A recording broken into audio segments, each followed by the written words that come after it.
অশান্ত মনকে শান্ত করতে পারে ভগবানের বাণী।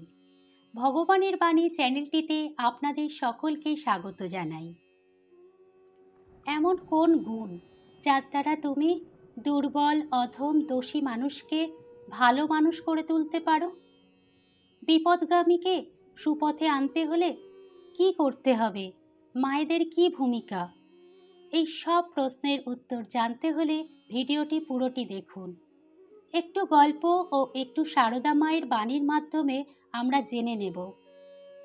শ্রী শ্রী সারদা মা, যিনি আমাদের সকলের মা, তার সরল, স্নেহপূর্ণ অথচ ধীর গম্ভীর ব্যবহারে সকলে তার নিকট এসে নিঃসংকোচে যে কোনো কথা বলতে পারত।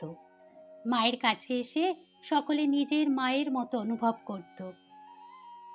মায়ের বাড়ি জয়রামবাটি।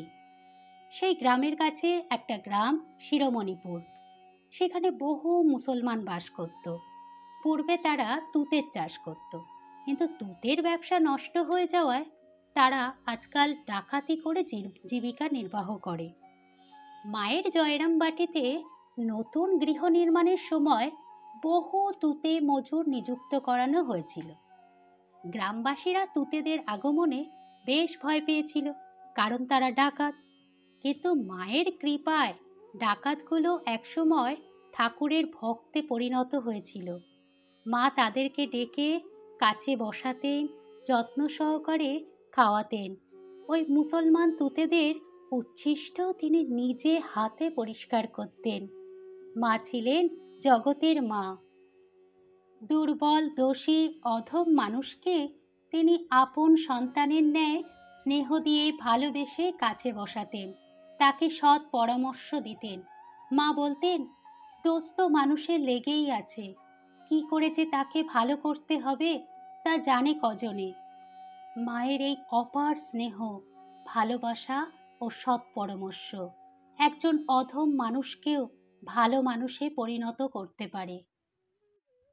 আজকাল অনেকেরই সন্তান বিপদগামী হয়ে যাচ্ছে, তাকে সুপথে আনতে মায়েরা ব্যর্থ হয়ে যাচ্ছে। শুধুমাত্র মা সারদার বাণী, হ্যাঁ, শুধুমাত্র মা সারদার বাণী স্মরণে রাখলে বিপদগামী সন্তানকে সুপথে আনা সম্ভব। মা সারদার সহনশীলতার সীমা ছিল না। মা বলতেন, আমার ছেলে যদি ধুলো কাদা মাখে, আমাকেই তো ধুলো ঝেড়ে কোলে নিতে হবে।